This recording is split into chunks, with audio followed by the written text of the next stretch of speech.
Hello. Welcome everyone to FPL Jedi Show. The Game Week 2 has over and we are going to go to Game Week 3. There's a lot of information and drama happening in Game Week 2. So we're going to walk through a bit on those matches. I'm Hafiz.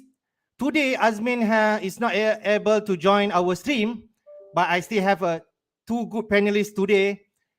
First, I would like to welcome Afos to our stream. How are you, brother? So, Hafiz, okay. Thank you so much for having me. So far, I'm good. Thank you.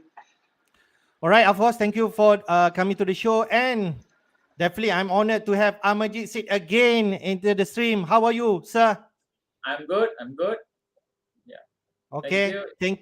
Thank you for joining us. We have a strong panel, strong pod today. We are going to go 3-man show for this show. A lot of things to cover, but there's a lot of things to share with our audience today. Okay. Just share a bit. Would like to apologize on the audio issue on the last deadline stream.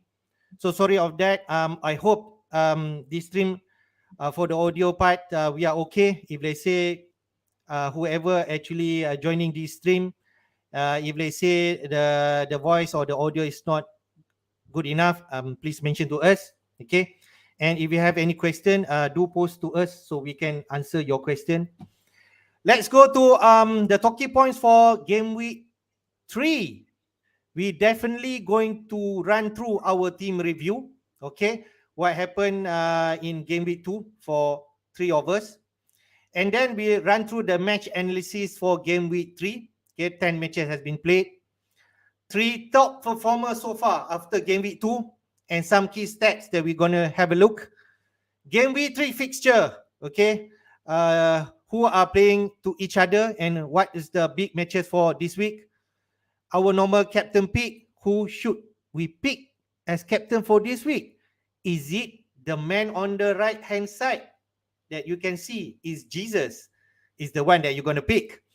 And last but not least, our transfer plan for this week. Would like to share our sources that we're going to use for the stream. We're going to use from fantasypremier.com, Fantasy Football Hub, Fantasy Football Scout, and Live FPL. So let's jump straight. First, we review Team Aeroforce. Force, you scored 77 points. How's your feeling, and what you did well for this week? Okay. Basically, I'm happy with the result of Gameweek 2. Having green arrows for the week is definitely a good result for me. I'll say that the main key differential is that Luis Diaz scored for Liverpool. I believe that majority or most managers contemplating between having Robertson or Luis Diaz. Some went with the double up defend Liverpool. So I'm pretty happy to have Luis Diaz instead of Robertson. And the rest, I would say pretty much, yeah, most managers have a lot of like Haaland, Jesus, Cancelo, Martinelli. Also, I'm pretty happy to have Haaland as a captain pick for Game Week 2, despite having only assists. Some managers opt for Salah. Of course, we are a little bit nervous when Haaland only got the assist, but nevertheless, but ending Game Week 2, Salah blank. So yeah, happy with Captain Haaland with only the assist. All right, your team pretty much template. Ramsdale, Diaz, Cancelo. You fulfill your three Man City spot. Okay, Haaland, Diaz, and Cancelo. So you rip off the dividend from clean sheet by Man City. You got James, you got TAA. Okay, and Diaz who scored 9 points. Okay, Martinelli 8 points, and Jesus are the big one, the 19 points. So whoever does not have Jesus will definitely suffer a lot. Okay, especially that we can see from last week, bandwagon, we can see Jesus is the second most transferred out. So whoever did that will suffer. Yeah. But it's not too late to bring him in. Yeah, correct. Okay, this result push you to almost inside 100k. Okay, spot. So far it's good performance from you, Alphonse. Okay, let's go only to 1 point to 100k. Okay, first let's go to Team Majid. You got 60 points, Ecobox. You still get green arrow, Majid. So far maybe not as good as you want to be, but maybe you can walk through a bit your team. Okay. Actually, you start at the rank of 6.3 million. It's very easy to get green arrow. I think, not to say the green arrow is really good, but I mean, I think if you start from the very low rank, this is my worst ever start, I think, in my in EPL, FPL. So it's actually 60 points is quite bad to me. I thought there would be more. Okay. So I have some problems. Yeah, expect more. But okay, I mean, last week was worse, so it's an improvement. But I have some serious problems with my team because I think I took a bit too many risks. I got Bailey, I got Neto, I got Cash, and I have to get rid of maybe one or two. I think I think Cash also might be injured, so I've already taken him out, and I'm going to keep Bailey. I mean, at that price is I think it's better just keep him in reserve. Maybe next week's transfers I might take him out, but there are still some good steady anchors in the team. Like Cancelo is there. I've also got Jesus. Okay, I did not take him out because I actually targeted Arsenal players from game week 3 onwards. I didn't expect Arsenal to do well in the first 2 game weeks because they had difficult fixtures. I mean, but I was wrong. Okay. But my plan was to bring in Arsenal players in game week 3, which I've already done. Okay. But Later beyond we'll that, share your transfer plan later. Okay. yeah, Mhm. So basically like I mentioned Amajit off the show that we saw some managers who actually um at 5.7 million ranking and he scored good in game week 2 and shoot up to yeah, 40k play. So it's still early season to me, and yeah. a lot of things that we can do to catch up, and I feel is now the way to bounce back. So Yeah. you have some issue, same like me, okay, which I have Rashford, but later we share what is our transfer plan. Okay. Okay. Next one, Azmin not here, but I would definitely want to touch his team. Okay. He scored 60 points. Like Amajit mentioned, 60 is bad, but at least it's actually more than average point for game week 2, which is 57, slightly higher. Okay. So 60 points, but that 60 point caused Azmin to fall from 547 rank to 1.1 million. Okay. Still early, like I mentioned to Amajit. But his team quite decent where he got Henderson.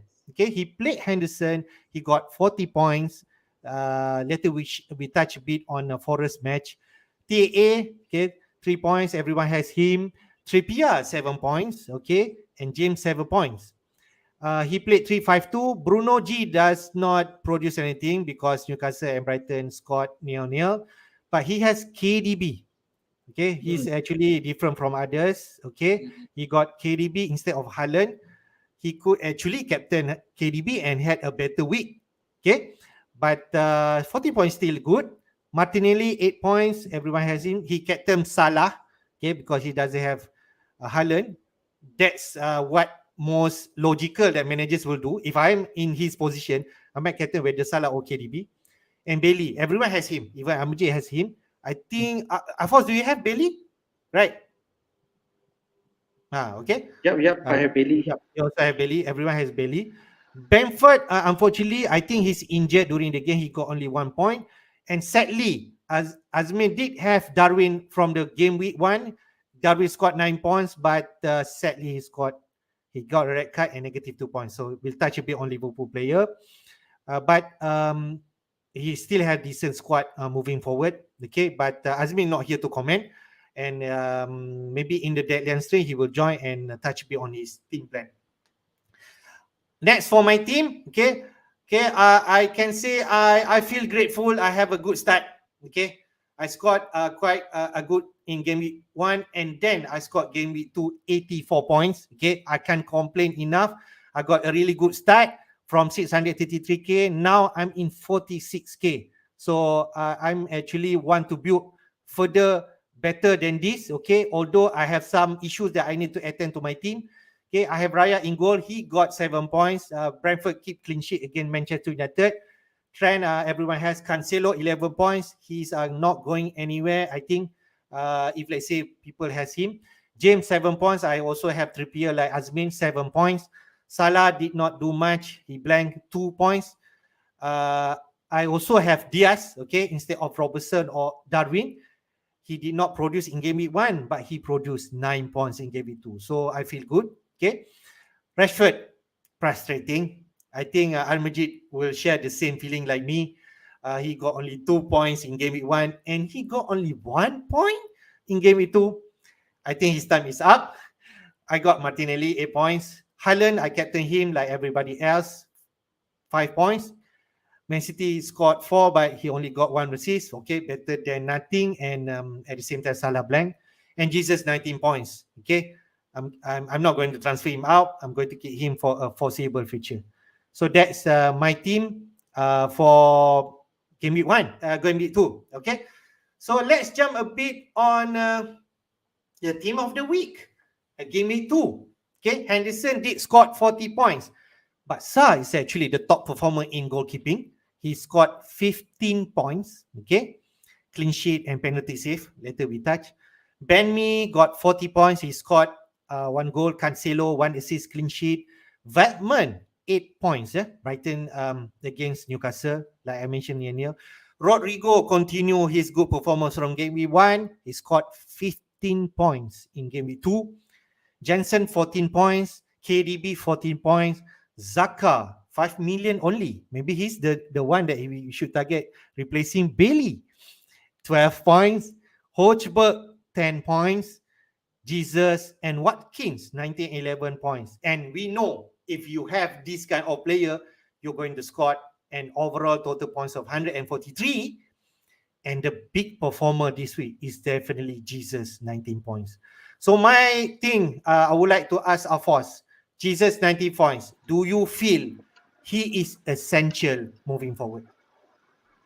Yeah, definitely a face because even starting on the season, his ownership is already like above 70% owned by majority of managers. So I feel that not having Jesus is really a huge risk.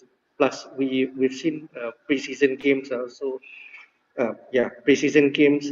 He involved in pretty much of the goal scoring, attacking wise. Just that game week 1 he didn't manage to perform that well, but somehow game week 2, 4 goals.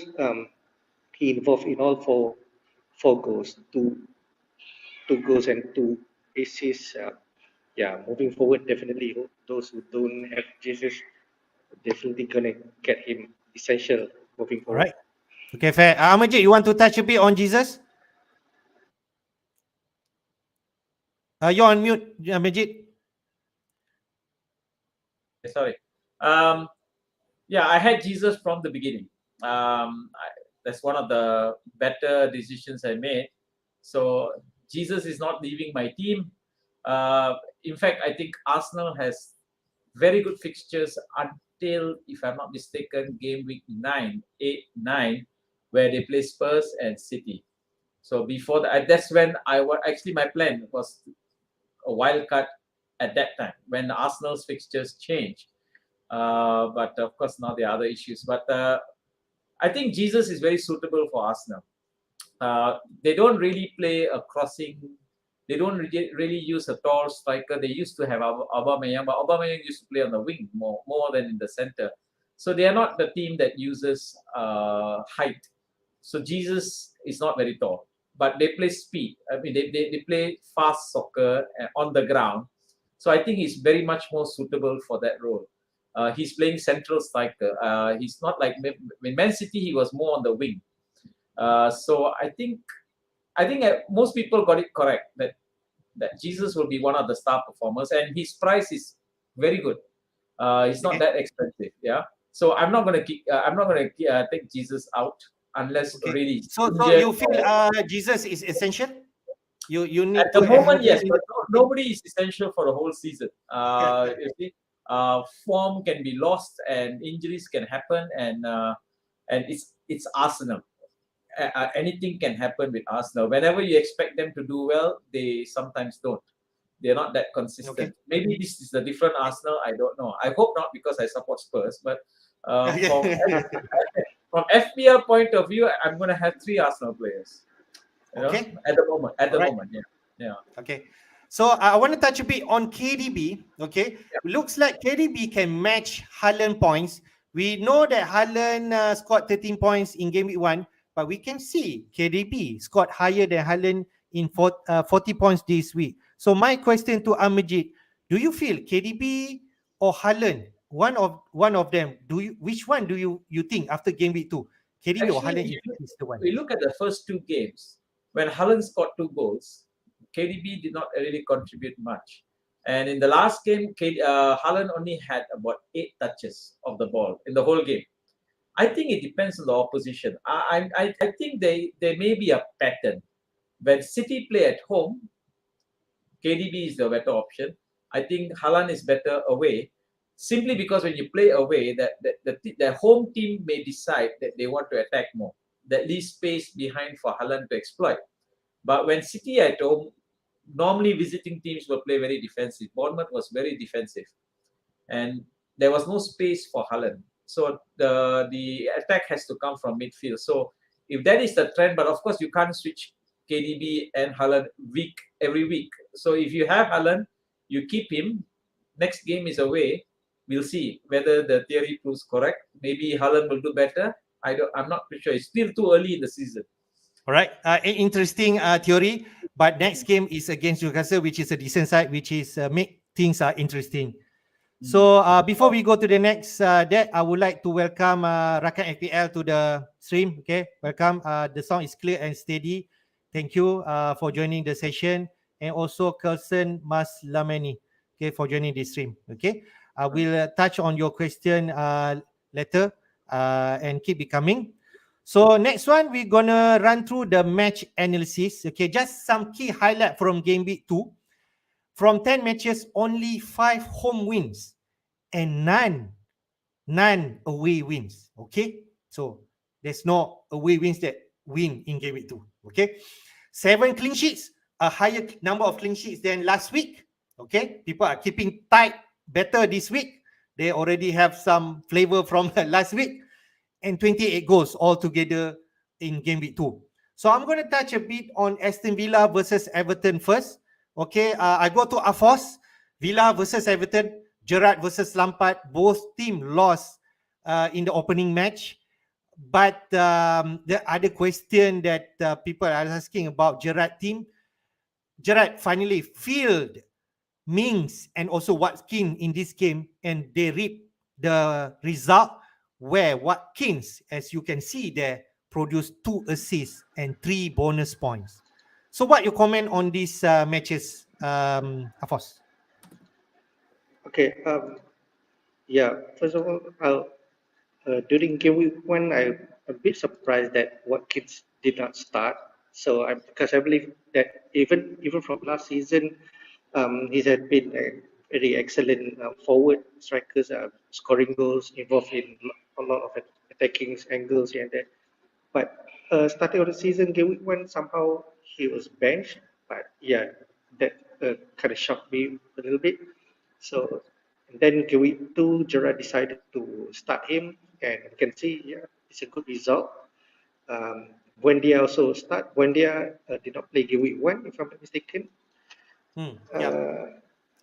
Yeah, that's yeah, I think that's about it about Aston Villa. I think it's a very good Are you worried start for. about Bailey not starting? Because maybe that's why Watkins start and over Bailey. And what do you think? Yeah, as an FPL manager, of course we are worried about Bailey not starting, because see at a price point of 5.0, out of position, playing midfield, but in real life he's among the front 3, if I'm not mistaken. Yeah, Okay. but he's also at the risk of rotation. But yeah, in the end, we need to choose whether Neil to start and um, keep on attacking and producing results, FPL points. That's Okay, the I end just game of touched the a bit FPL. on Everton. Of course, Everton lost back to back now. Are you worried with Everton and Lampard side? Yeah, Everton ever since ever since last season they did very well, but yeah, somehow in terms of FPL assets, yeah, players wise does not attract me much, I can say. Okay, at this point lah. All right. Okay, we jump straight to the next match. Arsenal Leicester, much interesting match. 4-2. Arsenal won by 4-2 scoreline. You can see there, Jesus did not perform in game week 1, but what a performance by Jesus. 2 goals, 2 assists, 19 points. So Amajit already touched a bit on Jesus, and he mentioned Arsenal is the team to target. But how about others, Amajit? I come to you. Zaka did score, Martinelli did score, Zaka did an assist. Is this players that we also need to consider? I think I will not get Zaka. I mean, I see. The problem with Zaka is you're going to get 1 or 2 red cards, and he will get a yellow card almost every game. He's still a defensive midfielder. I think maybe it's the setup by Leicester. Leicester are not a defensive team. I think it's in their DNA to attack, even though their defense is not so steady at the moment. But you can see Leicester were also attacking. It was not just Arsenal.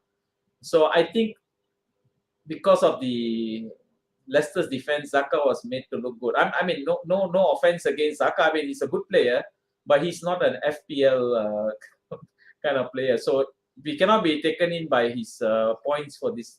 I would not bring him in. But I'm very surprised at Martinelli. I mean, I did not put Martinelli from the beginning because I was not sure about his playing time. There is also ESR, Emil Smith Rowe there. And they have actually their midfield. They have so many players.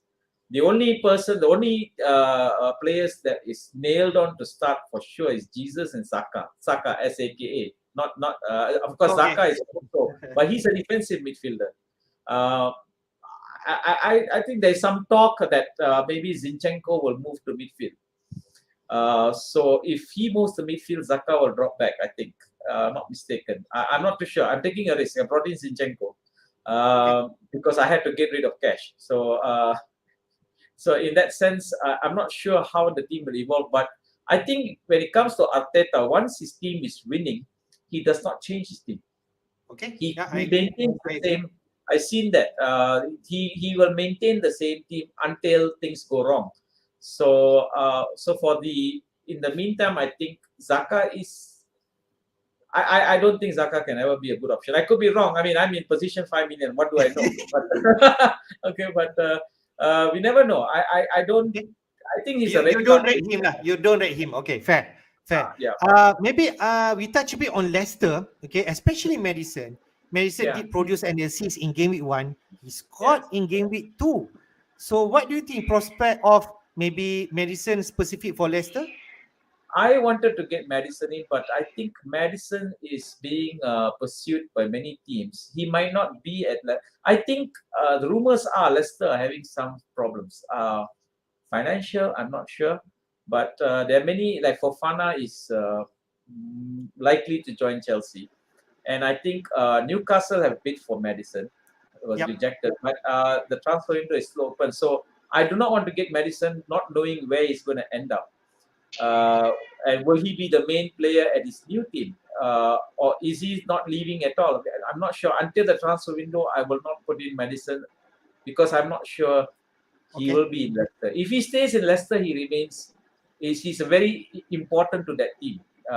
He's more or less nailed on as long as he's not injured, But I would not get in Maddison yet. Yeah. Okay, fair. That's somebody thought. Let's go to the next game. Man City versus Bonmert. We expect big scoreline. 4-0. Man City did not disappoint, but Haaland a bit disappointed because he only produced an assist. We can see there Gundogan in the mix of goal. Foden, 1 goal, 1 assist. So my question to Afos, are you interested in Foden? Yeah. Foden at the price of 8 million from the second. He's definitely one of the options as an FPL asset. It's just that so far at his position, I'm not quite sure whether he's nailed at starting because I think he's rotating with Grealish from the second. Yeah, during preseason, Grealish started a lot playing at left. Foden didn't play much, but somehow starting the season, Foden play well. In terms of taking, we can see that Foden is a bit selfish in terms of having attempts, which is good for FPL.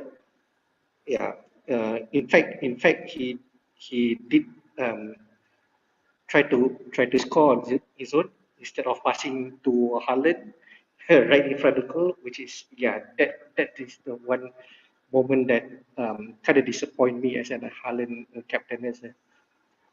Okay, just touch a bit. Man City keep back-to-back clean sheet. Okay, they won 2-0 against West Ham. Now 4-0. Looks like Man City defense are definitely the one that we should target if let's say we want to fill in 3 spot for Man City asset like what you did. So what do you think? The managers are, if they say they are thinking about Edison, so maybe the cheap one like Walker at 5 million. Do you think that should be the strategy?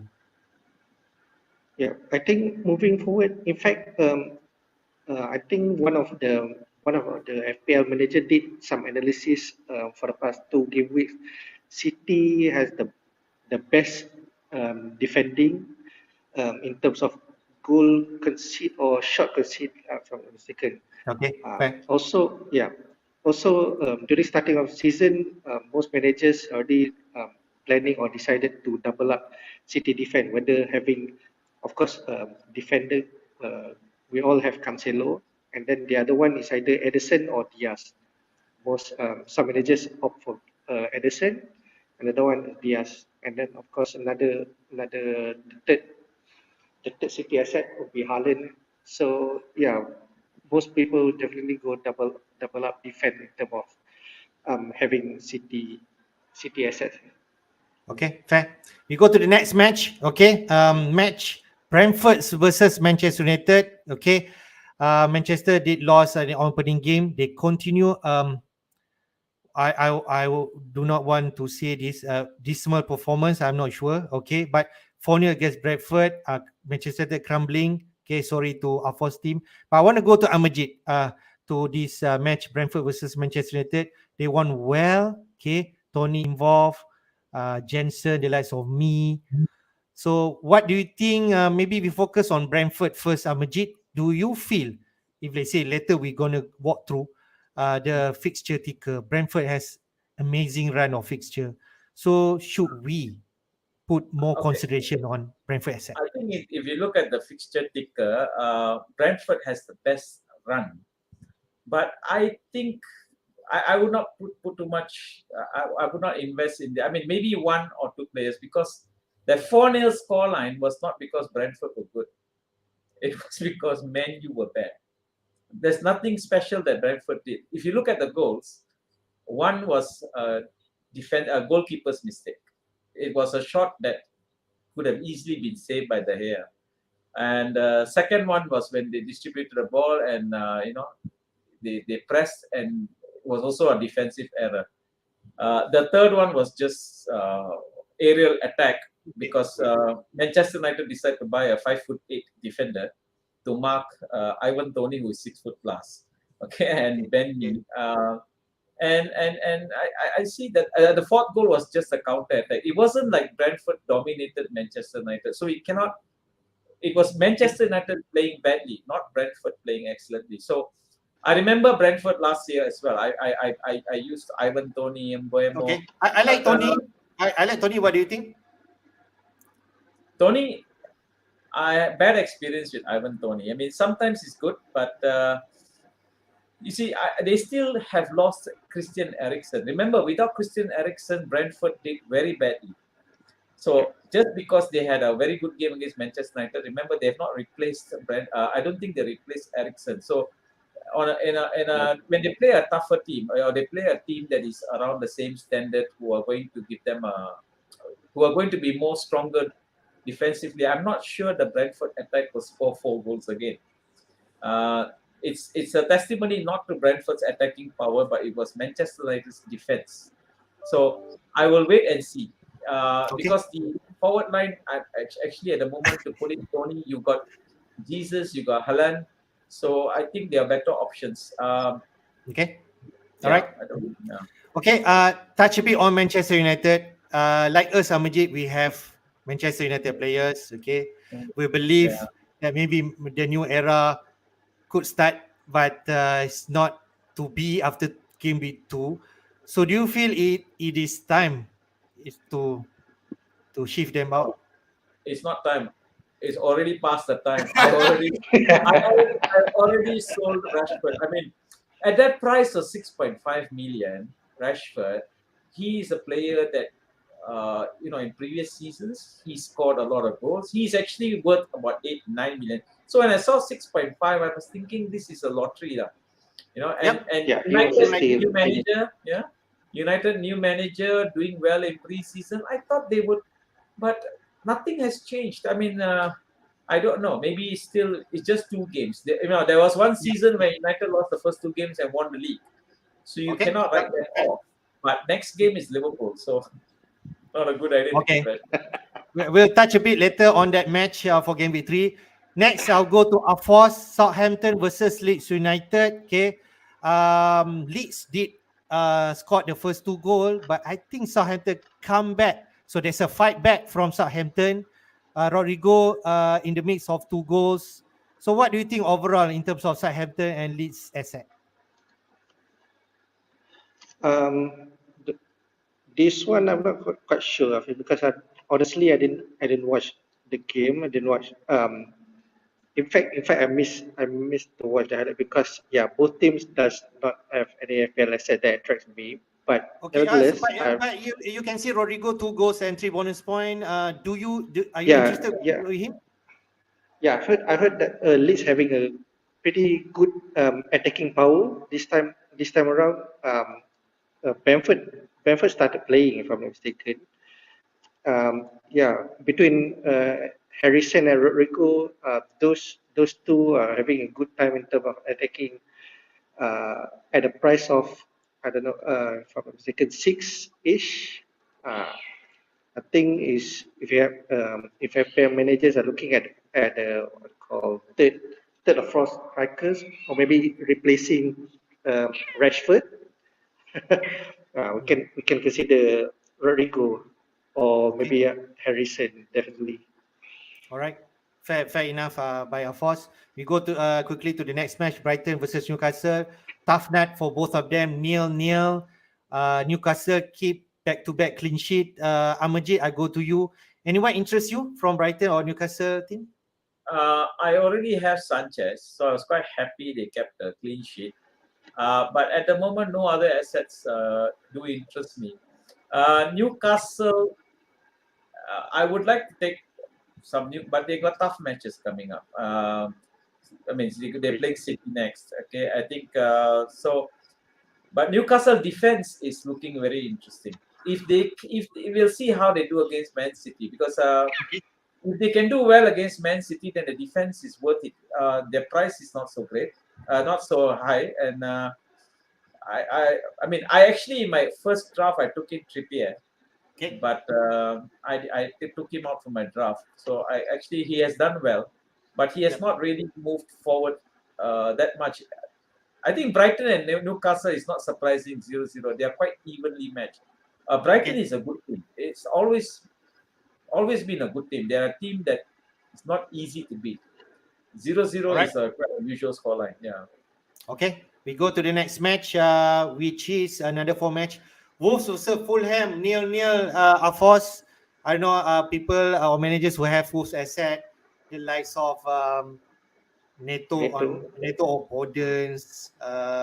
Neto What do opponent. you Yeah. think? What do you think? Yeah, I think both teams have the reputation of in terms of attacking wise, um, not that great attacking, but both teams are attacking teams. It's just that yeah, very unfortunate that both only managed to share 1 point. If I'm, but Fulham Mitrovic.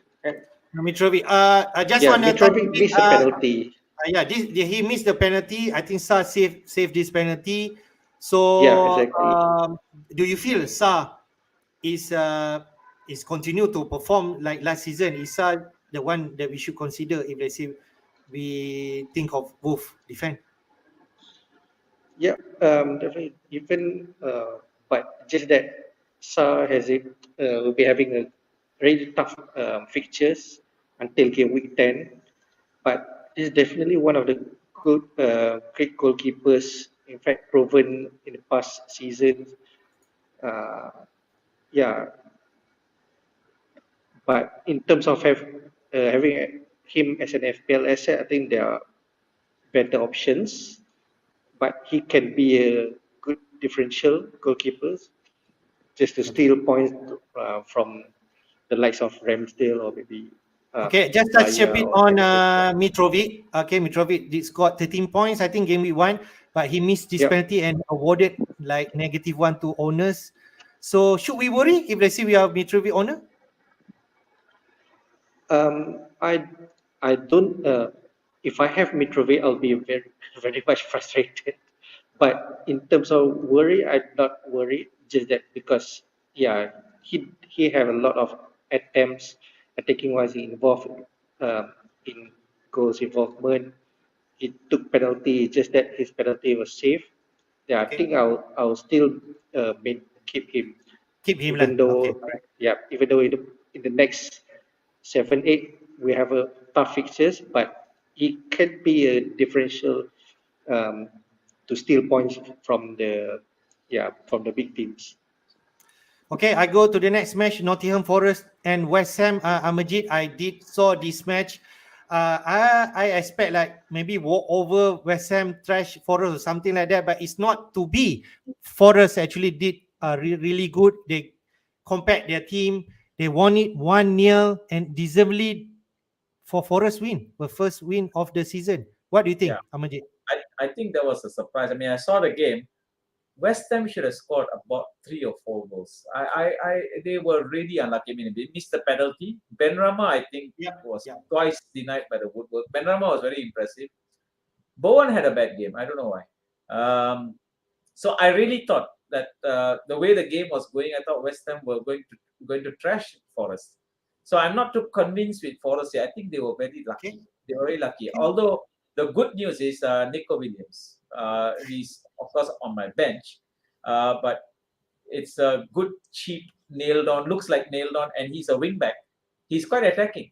Yep. He might make it to my first 11. I mean, the way he's going, but depends on the fixture.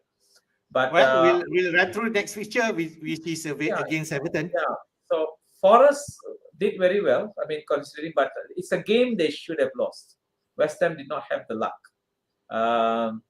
But I'm happy with the result because they are another one of Tottenham's rivals. So okay, Forest win. Okay. Okay. I see a really fighting spirit by Forest player, even though, like Amajit mentioned, West Ham maybe got enough chances to equalize or even win the game. But this shows the complexity of FPL. Forest, like the lack of asset of Nico Williams, and even Lingard. Maybe people are already forgotten him. He actually produced an assist Yeah. for this game, so maybe something to watch out. Okay, I'll go to the next game, which is the big London derby, Chelsea versus Spurs. My club against Amajit club. I want to go this to Amajit because he's a Spurs fan. Okay, so to all, okay, this game has a lot of drama, okay, from Chelsea dominating this game, okay, to be fair, but Spurs really keep in the game and frustrate Chelsea. They equalized at the last minute. I don't know. Then Tuchel brawl and Conte at the end of the game. Okay, so what can you sum up from this game? Okay. First thing, it was disappointing because every year we lose to Chelsea. Every game we lose to Chelsea. It's been going on for some time, and I thought this time we can match Chelsea. But to be fair, Chelsea outplayed Spurs for 70-80% of the game. They were in control. But and I had no FPL asset in this game, so I could watch happily and hoping for a low score and many what do you call it, yellow cards. Nino, like Nino. Okay. But I was surprised. Spurs have something now that they haven't had for a number of years. They have got the steal. Uh, they fought and Spurs were playing very aggressively as well. They normally Tottenham used to get bullied. That's the problem with Tottenham. Skillful but get bullied. But now you have Christian Romero, who is a gangster, okay, and the way they handle Chelsea, I mean, they fought back. Even the managers had a fight. So, Yep. so I think to all from real life, I'm happy because it's a game that we could easily have lost.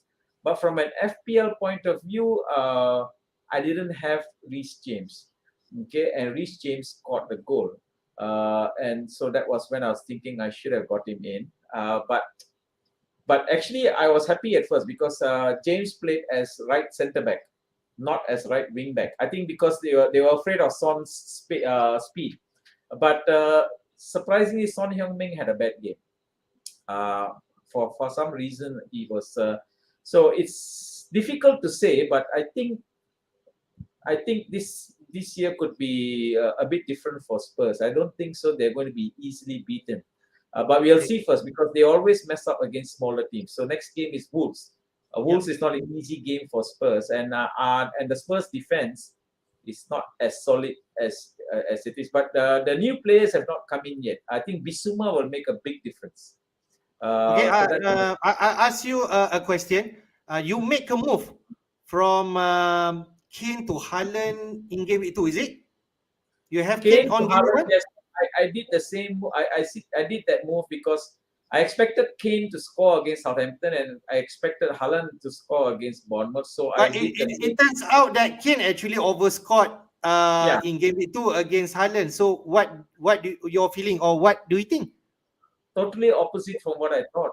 The game that I thought Kane would score, he didn't, and then he scores against Chelsea. I didn't expect Spurs to get more than one goal against Chelsea. I was hoping for a 1-1 draw or even 0-0. Hold out because we just can't beat Chelsea at the moment. We just can't beat Chelsea for some reason. There is a mental block, and Yeah, I thought I think Haaland would. in the past record also, Chelsea have won only 1-0, 2-0 against Spurs. Spurs can't really Yeah, they can't score really against score Chelsea, right? against Chelsea. Yeah. I don't know, but maybe now things are hopefully changed because it is our biggest bogey team. Is That's why I did not put in Spurs assets.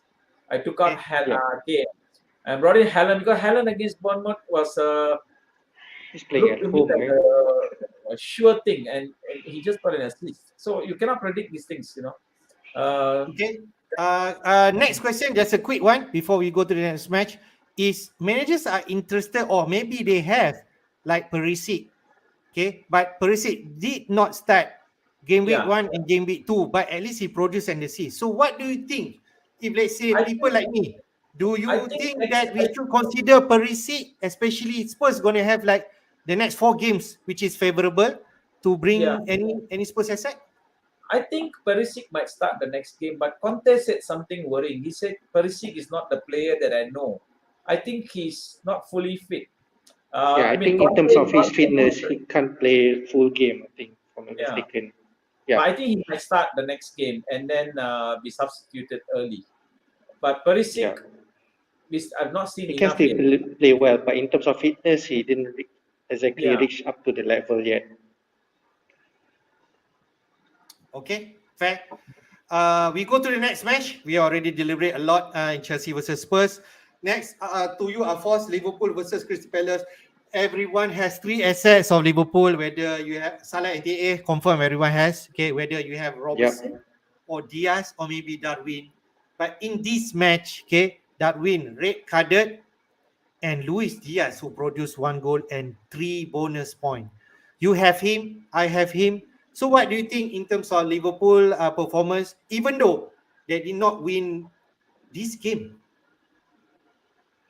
Hmm. Okay. Before the start of the game, actually, I honestly have been a little bit worried. For those who are captaining Salah, have Darwin Nunes in their team. I feel that this what I call, yeah, I feel that they are going to score goals. Okay. In fact, Darwin Nunes have a great game week 1. Then against Crystal Palace, I feel that I'm a little bit worried by not having him, but I was hoping that Diaz can cover him. Yeah, so far turns out good having Diaz over Robertson. Also, Nunes poorly to react to the provocation and resulted into a red card. Also, honestly speaking, I was a bit 50-50 in terms of captaining whether Haaland or Salah. I did a little bit of research. Salah did score 8 goals versus Crystal Palace in the last 10 matches, but it turns out there's one tweet from Fantasy Premier League that mentioning that Salah blank in the past 4 seasons, in the past 4 in his 5 seasons. So, which is why I turned armband from Salah to Haaland instead. Okay. All right. Touch a bit on Crystal Palace. Zaha did score this game. Crystal Palace has back-to-back tough game, Big Six against Arsenal, now Liverpool. What do you think on Palace?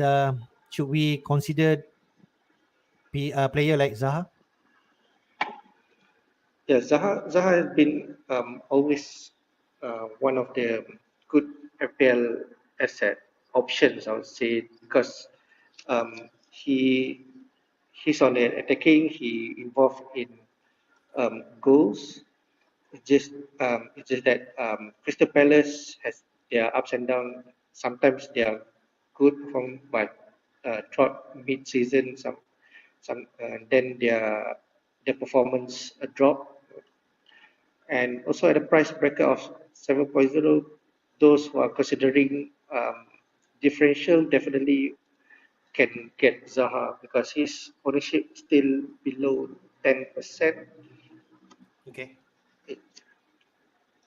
Yeah, Yeah. I think if we're looking at FPL assets from Crystal Palace, definitely Zaha is the one to pick. Okay. Thanks, guys, on the analysis. Next, we go to the top performer so far after game week 2, means that accumulative point from both week.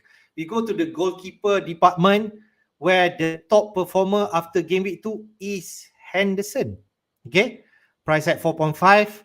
He scored 17 points. And then Sa, okay, at Wolves, also 17 points. And then Pope at 16, Ederson, who a lot of managers has 18.5%, 13 points. And then Sanchez, 10 points. So I'll go to Amajid. Okay.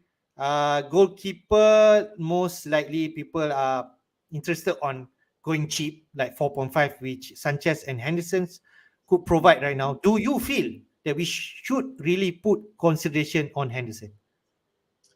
I had him in my first draft, Henderson. But with Danny Ward suddenly becoming number one at Leicester, I thought, at 4.0, nailed on. So I decided to bring in Danny Ward.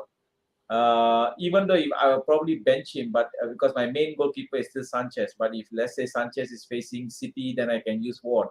So I took out Henderson. Because otherwise I would have 4.5 and 4.5. So I took him out and put Ward. But I would not have played Henderson against West Ham anyway. So I wouldn't have got the points, and it'd be more painful watching the points on the bench. So I would not put in Henderson yet, simply because 4.5. I want a reserve goalkeeper. I want the reserve goalkeeper to be 4.0. But he has always been a good goalkeeper. I mean, it's not someone we don't know about. But I'm not too sure about the Forest defense, because West Ham could have easily scored. So we have to watch and see first. 2 games not enough, because sometimes these new teams come in, they play very well at the beginning, and then they sort of go off. So I'm not too sure about promoted teams. I'm not too sure about investing in their assets. Yeah. All right. I go to the next question. For goalkeeper, a lot of managers are investing like players like Edison as the third spot Man City. We can see the selection up to 80.5%. He's already keep back-to-back clean sheet. He's already accumulated 13 points by himself. I haven't really thought of getting like papers keeper at 5.5 like Edison. But do you think we should consider him? I've never put in any expensive goalkeeper. I think it's not because of the money. It's not because of the price. It's because you're removing one slot where you could use Man City. I mean, you never know, because City's defense is good, but their attack is much better. So if you put in someone like Edison, then it's going to be difficult for you to take him out, which leaves you 2 spots for Man City. And if their attacking players suddenly, there's 1 or 2 who are nailed and are scoring every week, then you will not have space to put them. So normally for the big teams, I prefer playing their attackers. And the goalkeeper, I try to go as cheap as possible, because you're not going to get that many points from goalkeepers. They're not going to score. They're not going to assist. Once in a while, they'll save a penalty, but statistically, penalties usually go in rather than save. Saving penalties is not very seldom. You cannot rely on it. So it happened to be that this week was good for Henderson, good for him, but good for his owners. But I wouldn't buy but not Edison. I wouldn't get Edison because City can concede. Their defense has been good, always good, but they can concede. It's not like exceptionally good. They are attack minded team. Yeah. So I Right. would not We go to the next one on the defender. Top 5. Who are they? Okay, we have 2 Newcastle player. Top 5. Shah, Newcastle, 20 points. As we know, he scored a wonderful strike on the game week 1. Cancelo, everyone has him. His ownership 47.3%. This snapshot is actually at noon today. Okay, so the numbers might vary if let's say you look at tonight.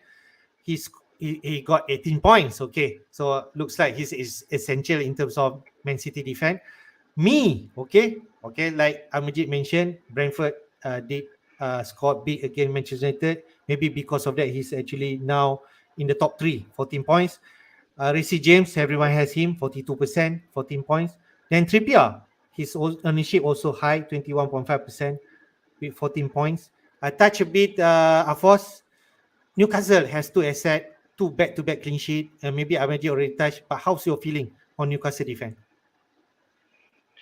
Yeah, in terms of Newcastle defense, I would say that those who have Shah, in their um, in their teams, would definitely have excellent game week. But he's the central back. He can't really score every week, and also we can't really expect Newcastle to get clean sheets every week.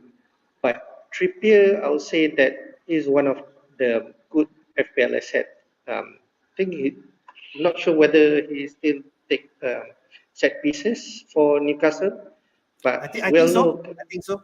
yeah. But we know that Trippier is a good defender in terms of attacking and also producing FPL points. But yeah, the rest of the defenders like Cancelo and James, majority of FPL managers have them. Okay. It's a really good contributing points. Those who have Ben Mees, I would think that maybe during that game week 2 they might bench Ben Mee. Just that Okay, quick question juga on this defender. There's no Liverpool defender there, TAA or Robertson or anyone. Are you surprised with this development, or is something that we should not worry too much? yeah, we shouldn't worry too much. Yeah, like we still have 36 more game weeks. TAA has been always been proven in the past seasons, um, having big top total points by end of the season. Yeah. I think we should worry those who have them. Okay, we go to the midfielders department. Okay, top 5 or top 6, I call it, because there are 2 players tied with 15 points. Rodrigo is the most top performer in midfield, 22 points after game week 2. Then next is KDB with 20 points. Then Gross, most of the points, 18 points, is from game week 1. Okay, against Manchester United. Martinelli, now priced at 6.3, no longer 6.0. His price is keep ticking. His ownership at 36%. He's scored 60 points. Jensen 15 points and Kulusevski at 15 points. So I go to Amajit. Okay, Rodrigo is the top performer right now. What do you think? he won't be the top performer for very long. No, I don't think so. I don't think so. I mean, okay, I'm not too sure he can maintain this form because it's a Leeds team that is without Rafinha, and they have got a good start, but I don't know whether they can maintain this. They also lost Calvin Phillips and all that. So Leeds, I don't know. I watched Rodrigo play, and he is fast. He's always looks very excited, but I don't think so. I think he cannot. I don't think he can maintain this form. So I would not get him in. But I'm not sure. I mean, as again, I'm in position 5 million. What do I know? Okay, but I think they're better players than that. Yeah. But I would like to remind also viewers that Amajit did won the whole thing. Okay, number one for Malaysia, so that still count for me. Okay, so Agree. touch a bit on other midfielder Amajit. Okay, Martinelli price increasing, is performing. No Saka inside that top five. So do you think Martinelli is really the one that we should get if we still don't have him? Actually, when I set up my team, I kept 2.5 million, okay, in reserve because I wanted to bring in Bukayo Saka. But I think but now I'm looking at it, and the way Arsenal is set up, the attacks are coming from the left. I don't know. This is a combination of Zinchenko and Martinelli that seems to be working, whereas Saka plays a bit more defensive.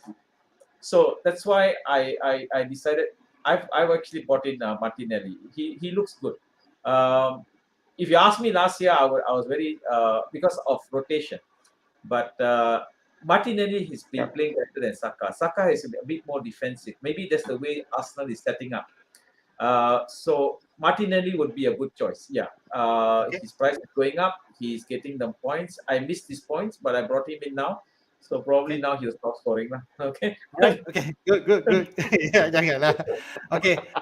We go to the next forwards lineup. As we know, Jesus is the most owned player in FPL with 77.2%. His price already up at 8.1. He's the most top performer in terms of forward, slightly one pointer below than Rodrigo only. Okay.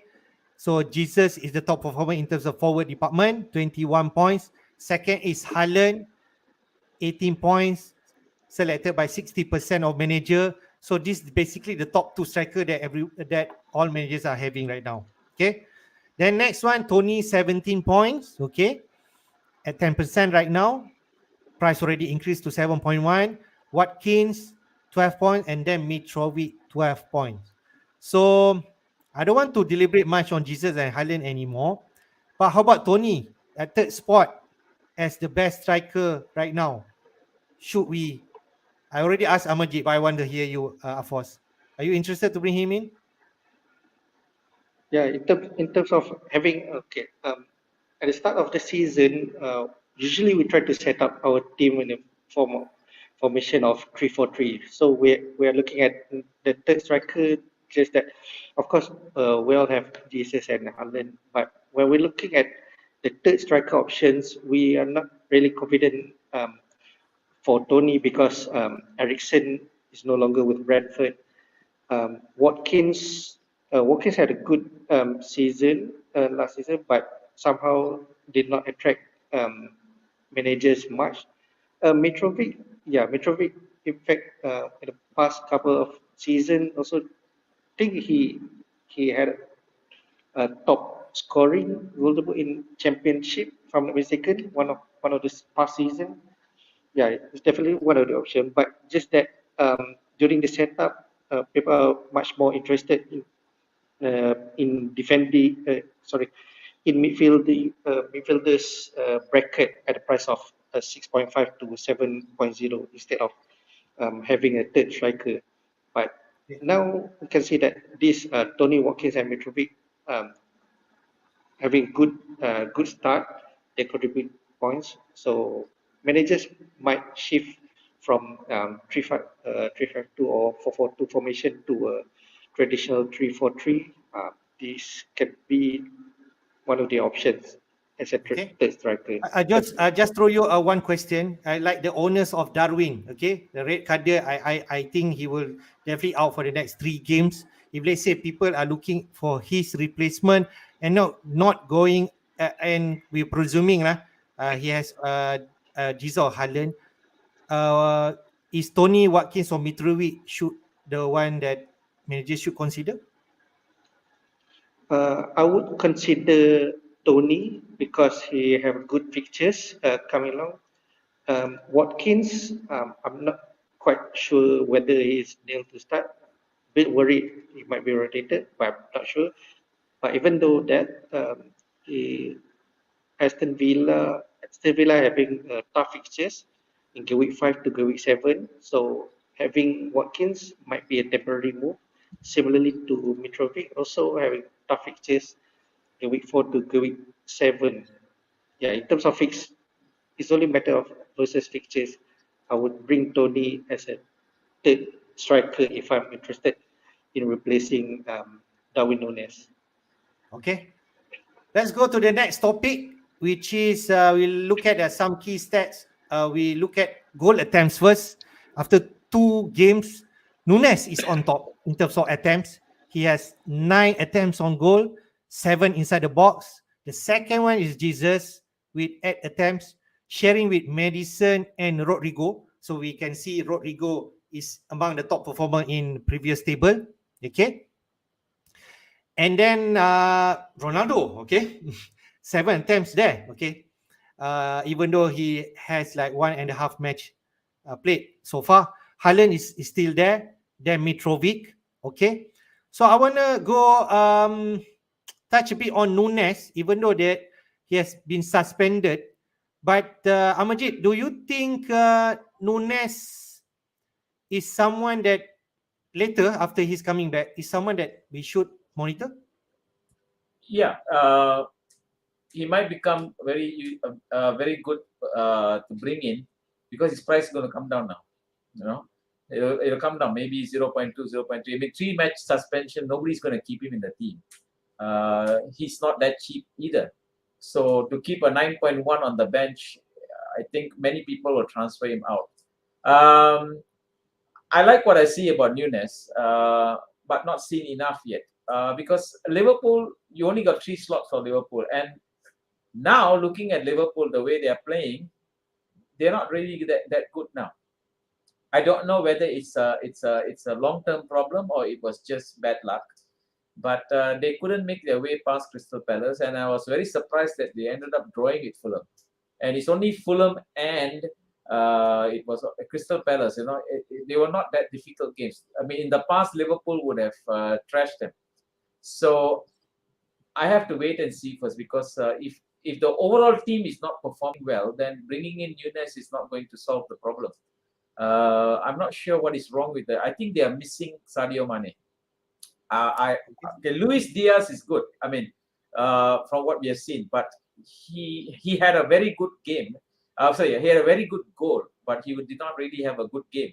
He had 1 solo chance he scored, but beyond that, it was not the same as Sadio Mane.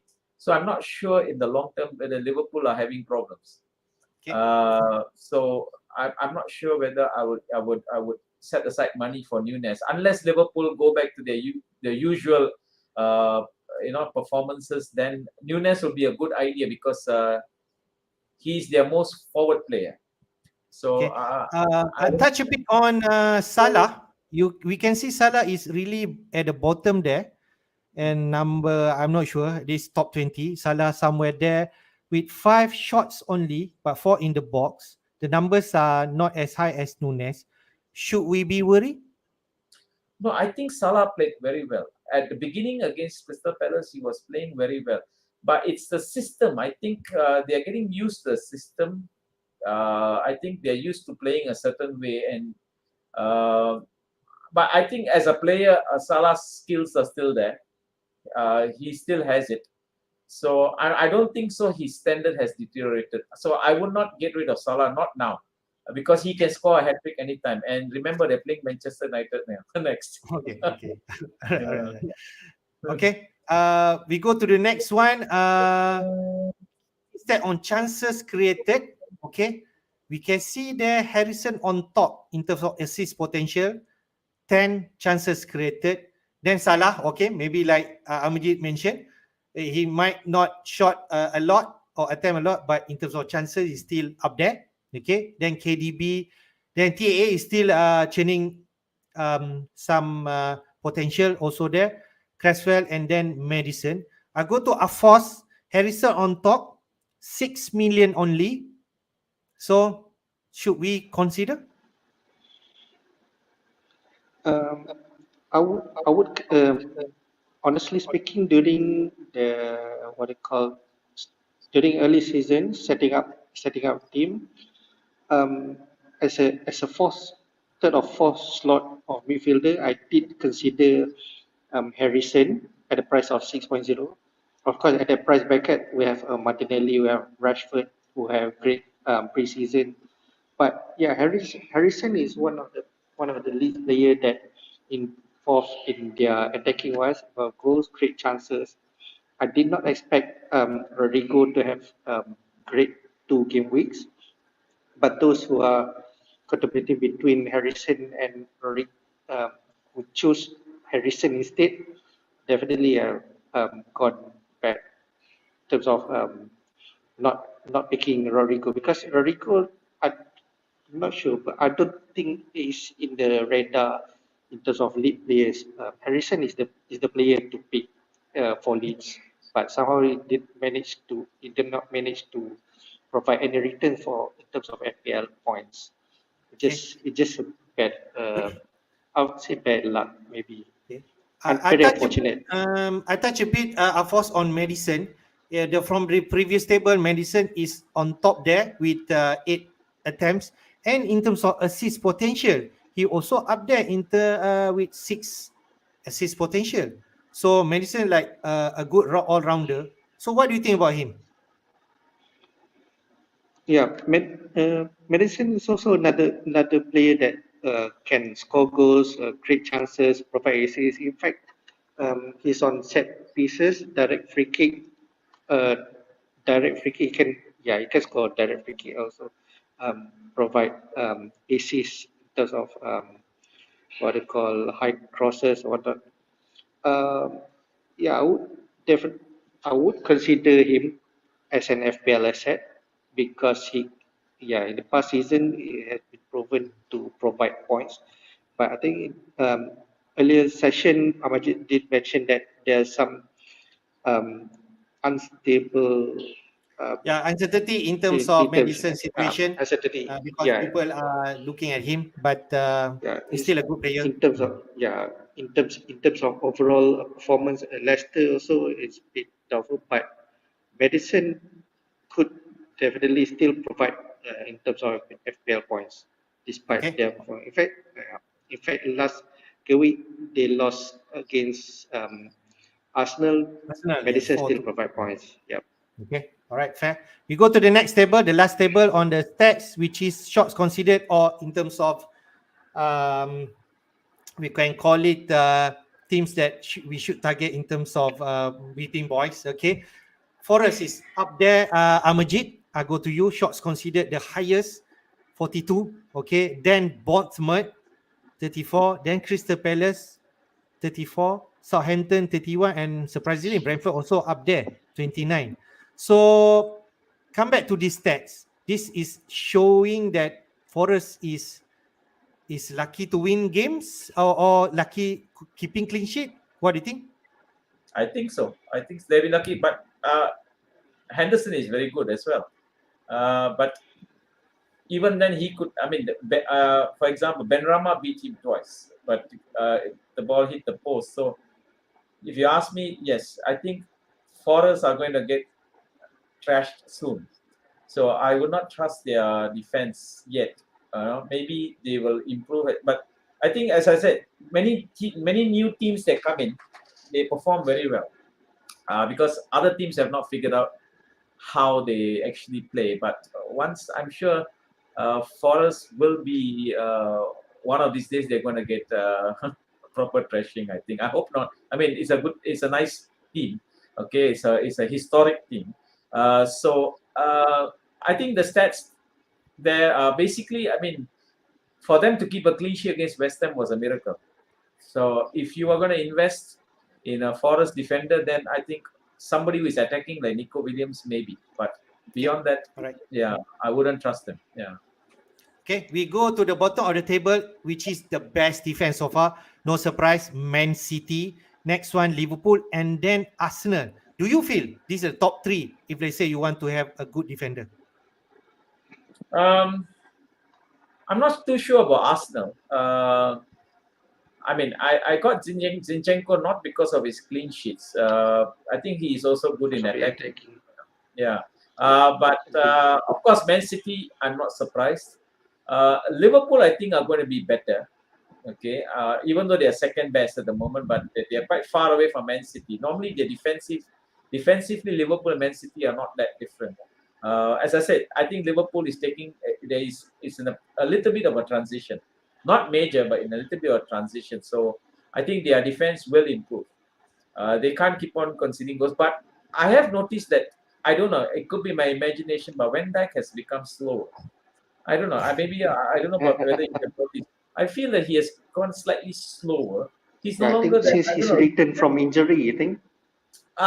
Is it? I don't Yeah, think it's age. He's not that old, but I noticed that he's not that dominating. Maybe it's just a matter of maybe coming he's back. trying to play safe, Yeah, I suppose. I benefiting suppose from. that. Yeah. But I doubt that he will suddenly become a overall bad player. I think he's still one of the best defenders Yeah. in football. So I think Liverpool's defense will improve. He'll come closer to City's statistics, and City will concede. I mean, when you don't expect them to, because you must understand, City is very vulnerable to counter attacks. Okay, fair, They fair. are They're very playing high vulnerable. line. Yeah. Okay. We go to the next one. We cover on game week 3 fixture. I want to touch a bit on game week 3 fixture. We have 10 fixture. First game is your team, Majid, Spurs versus Wolf at 7:30 p.m. Then at 10 p.m. we have Palace versus Villa, Everton versus Forest. Okay, should we be interested because Forest are playing Everton? Both Everton especially needs this win. Fulham versus Brentford. Okay, London derby definitely. Fulham versus Brentford. Leicester versus Southampton. Like I mentioned, Madison could actually very well perform against leaky Southampton side. And then Bonmert versus Arsenal on midnight on Saturday. Then Leeds versus Chelsea. West Ham versus Brighton on Sunday. And then Newcastle versus Man City. I feel this is going to be a tough match, okay, for Man City. And then I suppose this is the biggest match of the week for game week 3. Yeah. Manchester United versus Liverpool, which is on Monday night. So I might not be able to wake up and see this match. Okay. Um, I I I take green, which I feel favorable at this juncture. Spurs versus Wolf. What do you think, Amajid? Not as easy. It won't be that easy because Spurs do have problems with Wolves. Wolves are the counter-attacking side, and Spurs are playing at home. They are going to attack because they are the home team. But this is why I did not sell Neto. I think because Neto has been very unlucky. Uh, I think Wolves will score, but Spurs will win. Or should win this game, but it won't be a big margin. I think it's going to be a close game because Wolves are not that bad either. So it's not as straightforward. I would not put a green tick there. No, it's not going to be Okay. easy. We have Okay. always have trouble with Wolves. They Okay. always give trouble to Spurs. Yeah, yeah. All right. Okay, good. Next match, maybe I'll ask Afos. Leicester versus Southampton. Do you think it's going to be a big scoring game? Not too sure, but I would expect it's an open game. The both team might score and will end up in draws. Maybe 2-2. Okay. I would think that. I would think so. All right. Okay, fair. Uh, Amajid, Bournemouth versus Arsenal should be an easy win for Arsenal. Bournemouth and Arsenal is looks like an easy win, but I wouldn't be 100% sure because Arsenal has a tendency to surprise us. Now that I got three players from Arsenal, I wouldn't be surprised if they lose. I wouldn't be surprised. It normally happens, but on paper, it looks like a big win for us. I think Bournemouth Agree. defensively, they tried their best against City, but City could have scored more. And Arsenal's attack is clicking, so I expect a big win for Arsenal, but I would not be too shocked if Okay. something else happens. Yeah. Okay. Last but not least, I definitely want to touch about Manchester United versus Liverpool. Okay, Afos, I go to you, your club. And to be fair, Liverpool also not in the best form. They drew twice so far. Manchester versus Liverpool. What should be this expectation from this game? Yeah, of course, it's interesting match. I would say having United versus Liverpool at this early of season. United are a bad start of the season. Liverpool also very unfortunate not to win both games. It will be an interesting one. Yeah, with whether or not Manchester United perform, uh, it's a game that I was hoping that United to win at least 1-0 against Liverpool. That way we will definitely overtake Liverpool in terms of placing um, in Premier Okay. League table. All right. Okay, fair. Okay. Manchester can only go up after this. They are rock bottom right now, but hopefully they can bounce back against this big match. Okay. Sometimes Yeah. with big match, we can see a lot of persona coming out and perform. Okay. All right. We go to the captain pick for this game week 3. So far, from Football Hub, the best captain or what our voters are choosing is Salah. 45% voters choose Salah as the best captain this week. And then Jesus, like I mentioned, Arsenal versus Bonmert. So Jesus after 19 points last game week. So people are interested to captain him.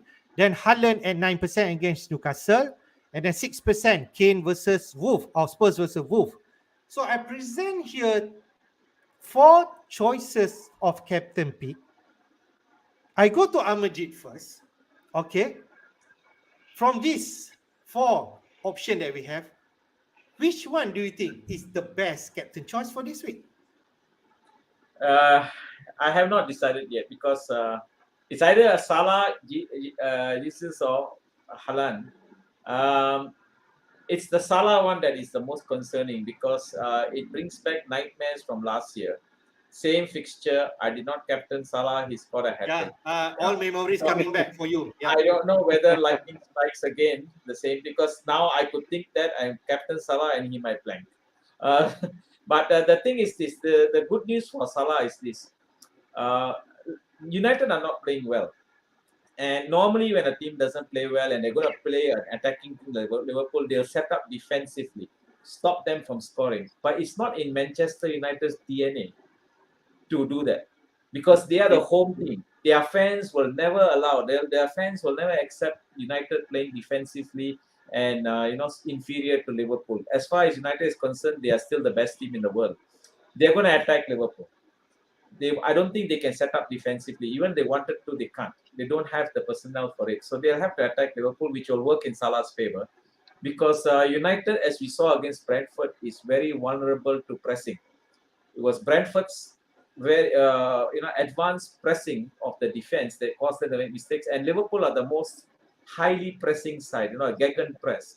So if that happens, if United make the mistake like they did last year of going against Liverpool head to head, I think they are going to get Salah is going to score. So I Okay. think the So safest captain choice, is so Salah. Amajit, But chose Salah. What about you, Afos? From these 4 options, who you choose? Uh, I think it's a tough choice. I would not. I don't think I wouldn't consider captaining Jesus, even though he's good. Arsenal versus Benoit is good on paper, but I don't feel that he's that that captain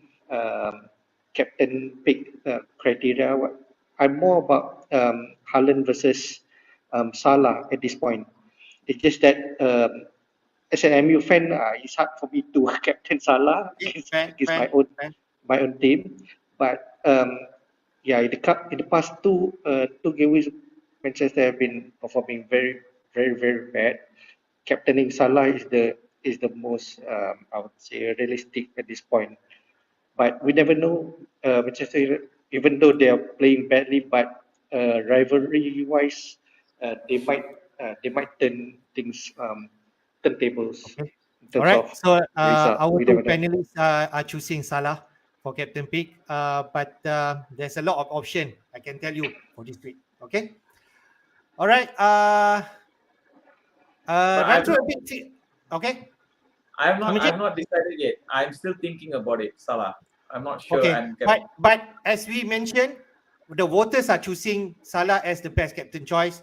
You also mentioning that Salah could be the one that is great option for this week, and I've also concur on this. So I feel everyone's mind right now, Salah is the best captain choice for this week. Yeah. If Okay. City playing at home, I'll definitely captain Haaland. But these both teams playing Yeah. away, in fact, Arsenal also playing away. If I I'll pick see back, Salah. yeah, if I see back the table where shots considered or the best defense, Newcastle is actually the fourth best defense so far. So it's going to be hard in front of Newcastle fan. Newcastle definitely wants to show that they can actually rival with the top six. So I think it's going to be a tight match, if you ask me. Okay. Let's go to the fixture ticker. We run through a bit before we go to our transfer plan. We can see here, like Amaji, like Afos mentioned, Brighton has the best ticker. Also with Brentford, we can see a lot of blues there. Okay, Brighton has West Ham, Leeds, Fulham, Leicester, Bonmert, and Crystal Palace, two promoted team there. Fulham, Bonmert. Brentford has Fulham next. Then Everton is not really in the great form right now. Crystal Palace, Leeds United, Southampton, who has been leaky, and then Arsenal. Okay, Arsenal still has good fixture, like Amajit mentioned, until game week 8. And to mention on Manchester United, also it's not really in a great form, so they really tick that box. And then Man City, even though there's a Tottenham match clash in game week 7. So Amajit, like you mentioned, this ticker, Brentford and Brighton is the player that we should target. yeah, if you have Darwin and you want to get rid, like I think what Afo said, then the best choice would be Tony. Yeah, because Brentford has good fixtures. Because of his But fixtures, yeah. yeah, but I mean, of course, in my case, my main priority is to get rid of people like Rashford and all that. So I've already done my transfer for that. But in the long run, I think, but there's no space for Tony.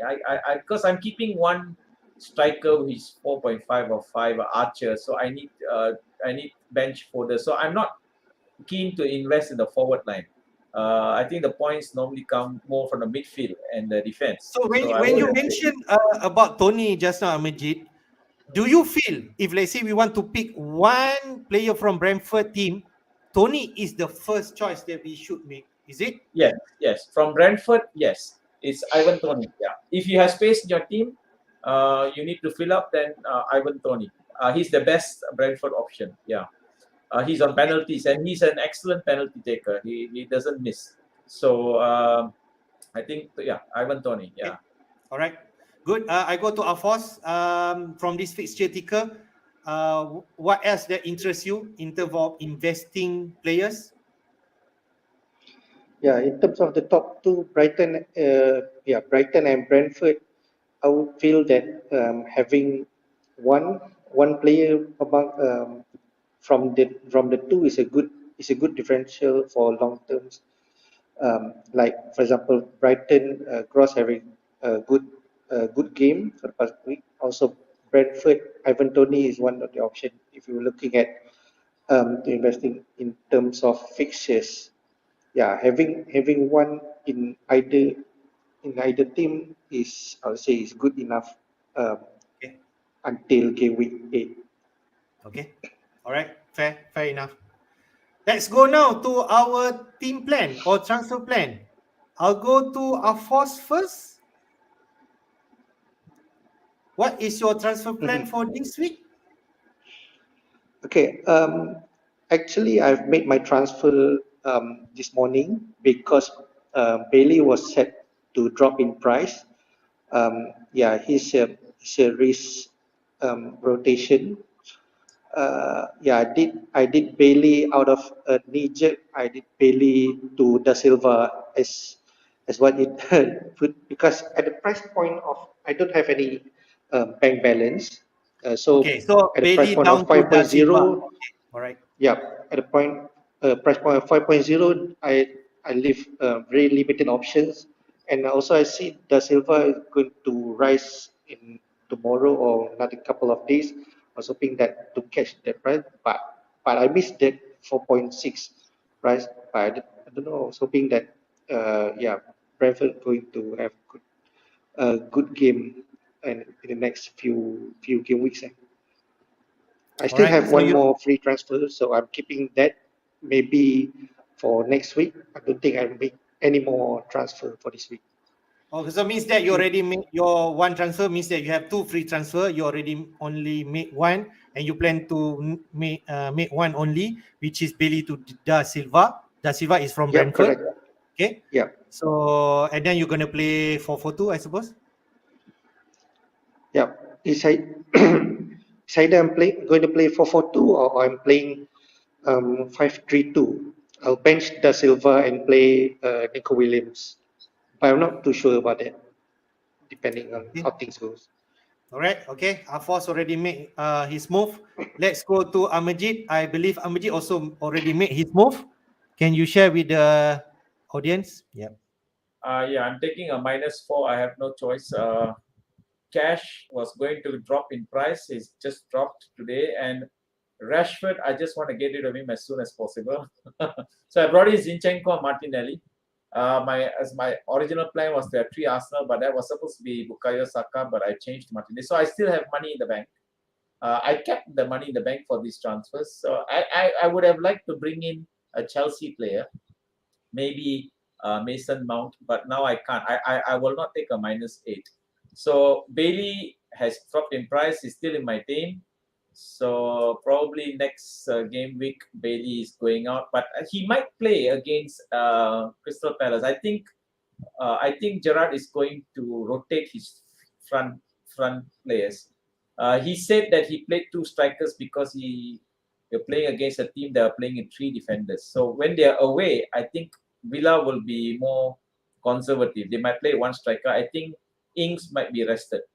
I don't think he's going to play Ings every week. So I'm hoping for Bailey to go and score 1 or 2 goals and make back the 0.1, and then I'll get rid of him. Very businessman. Good. I like that. I don't like losing 0.1 unless I got no choice. Yeah. I just want to ask, you're going to play Bailey over Andreas, is it, Pereira?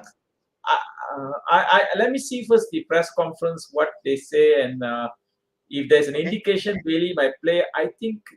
But Bailey is a good player. I mean, yeah, he blanked twice, but he started from the bench. But he is good. I mean, I got him in for a reason. Just because it doesn't produce does not mean it was the wrong choice. But I don't think I will play Andrea, and I might not play Nico Williams because I don't think Forest. I think Forest defense is, but they're playing against Everton, right? Everton has no striker, so I maybe I might put Nico Williams and then Aston and Everton might score. I don't know. So I'm not sure yet. I only plan 1 hour before the deadline. I always do that. I don't want to think about it throughout the whole day, every day. I won't. So yeah, Bailey is in my team at the moment. Yeah. Correct. All right. Good. Thanks, Amjid, for sharing. So I'll go to my team. I have some options. I share with you all, and you guys can give some input. I have 2 free transfer. Okay, as you can see, my team is Raya, TAA, Cancelo, and James. Then I have Salah, Luis Diaz, Rashford, Martinelli, and Andreas at this point, Haaland, and Jesus. So my main weak link, as Amjid shared, is Rashford. It's definitely the one that I need to get rid of. Okay, but I have 2 free transfers, so I have some option.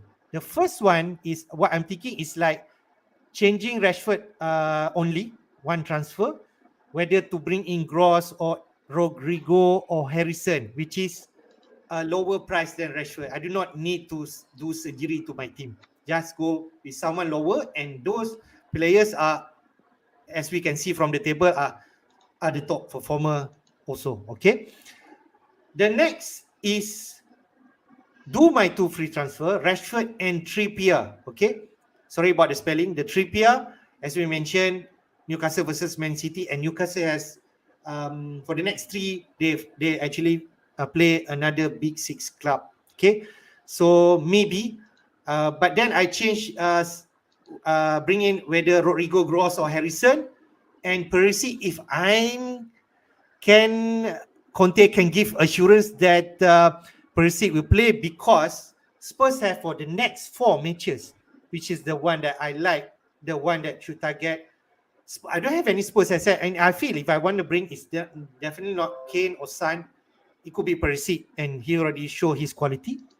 The third one, the third one is the ambitious one, which is take -4, because I like Tony.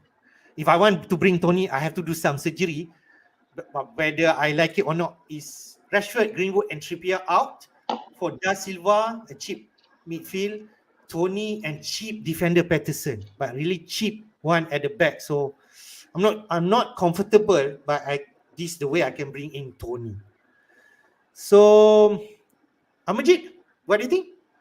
Which one?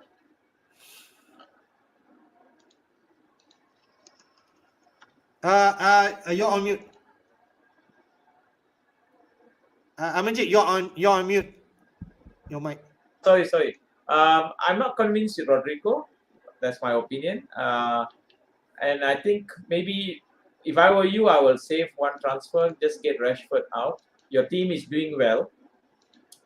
I always like to keep one transfer and turn it, but not this time. This time I normally don't take hits, but now I have no choice. But if I were you, I mean, if I had this team, I will just get rid of Rashford.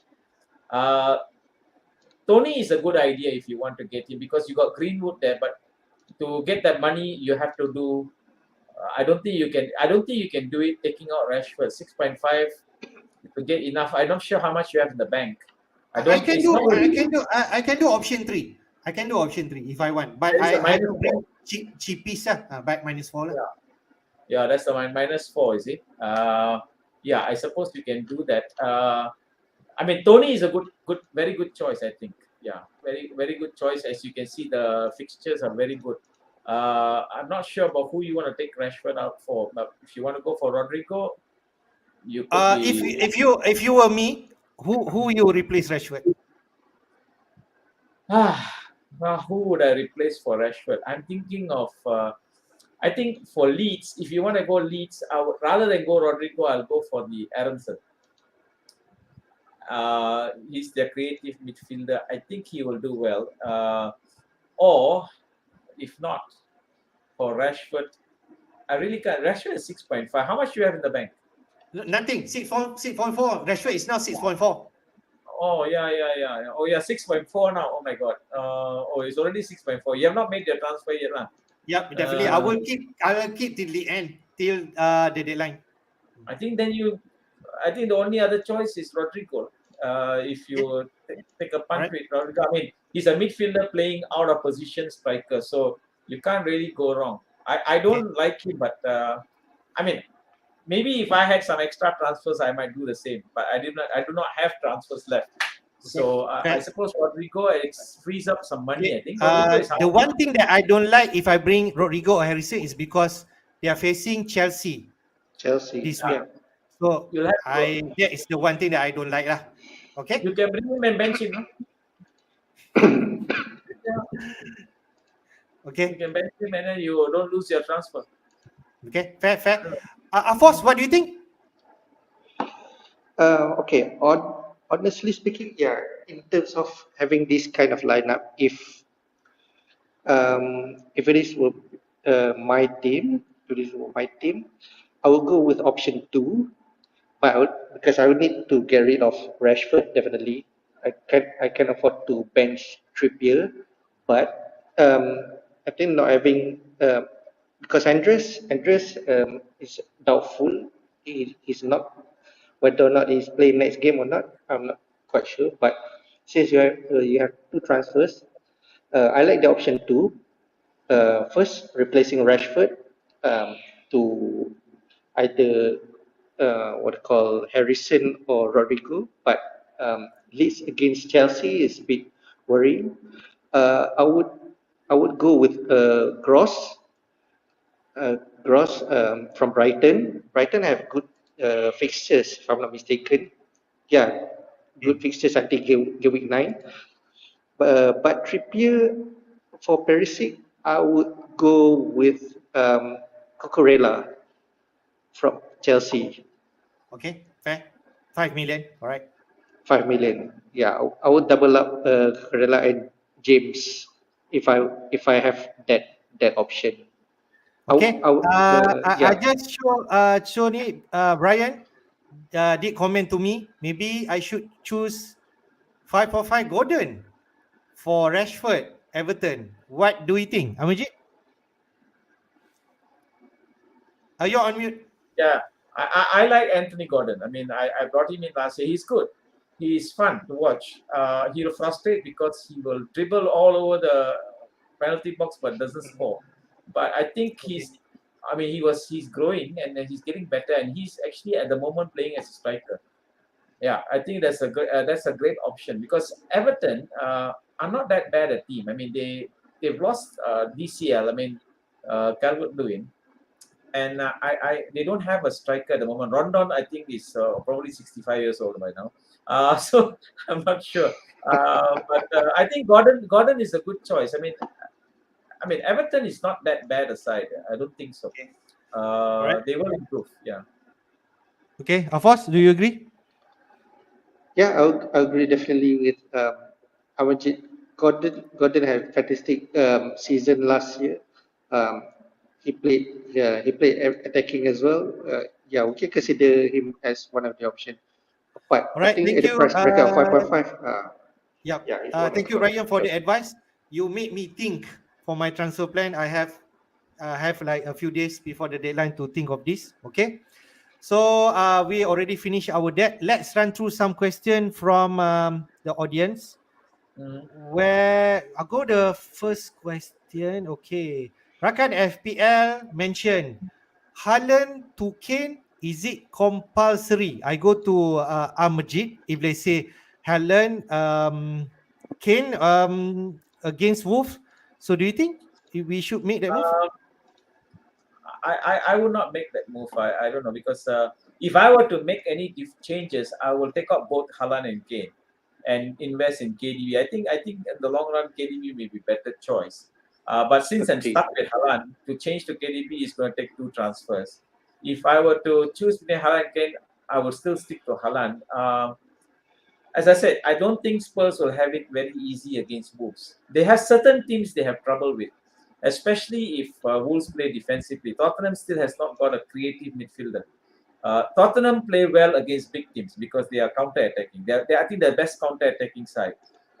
So if Wolves play deep, and I think it's not going to be easy. And you find that Kane always comes to the central midfield. He's more like a defensive midfielder at times. I originally went with Kane only because he was playing Southampton. Southampton, everybody scores against them, but if I'm stuck with Haaland and Kane, I will keep Haaland. I think in the long run he will score more than Kane, and they're both on penalties, so there's no All right. difference. So Okay. I wouldn't. Yeah. Okay. We go to the next one from Kelson Masmani. Saka hat trick this week. He is expecting big score from against Bonmert. Arsenal. Afos, Yeah. what do you think about Saka? Yeah, Saka had a great season last week, but during pre-season, we've seen Martinelli nil in terms of starting 11. Um, yeah, Saka is still a great player, but so far we have not seen much contribution in terms of FPL point. Plus, in the price bracket of 8.0, yeah, there's a lot of cheaper options. I'll go with Martinelli, but if you have Saka, it's a great differential Okay. versus the rest offers every Martinelli. Okay. I know what happened. If let's say Saka hat trick this week, everyone will get him next week. That's for sure. Okay. We go to the next question. Majid, is Coutinho a spend force? Means that maybe already past his prime, is it? I think so. I brought in Coutinho last year and he scored 2 goals. And then after that, he was downhill all the way. I got him at the right time. I don't think so. I'm seeing him play. He doesn't seem to have the same ability as before. I think maybe some injuries or the system he's playing. I think Buendia does better than Coutinho from the way Villa plays.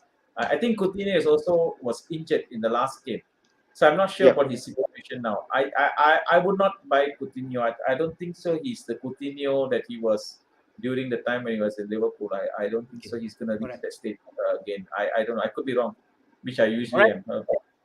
Yeah, but I Okay. agree with your statement. Yeah. I think Yeah. Coutinho should not be a choice right now. Even though Aston Villa has the next 2 games is good, after that, their fixtures After gonna that, be. they Afos, question for you from Rakan FPL. Vardy versus Southampton or Firmino against your team? Vardy. In terms of this comparison, this option, I'll go with Vardy. Vardy, Vardy still an excellent striker, despite ups and downs from Leicester. Firmino, yeah. Although now that Nunes suspended, Firmino will play, but I will pick Vardy from these Okay. two options. All right. Okay. Good. Good thought. Let's go to the next question. Zafran Akim did ask Amajid, which combo is the best one? Andreas plus Trippier or Neko plus Patterson? Neko plus Patterson. I'm not sure Patterson is going to be in the team that long. If he starts losing his form, I think Patterson. You're talking about the. I assume that it's Everton, right? Yes, Everton.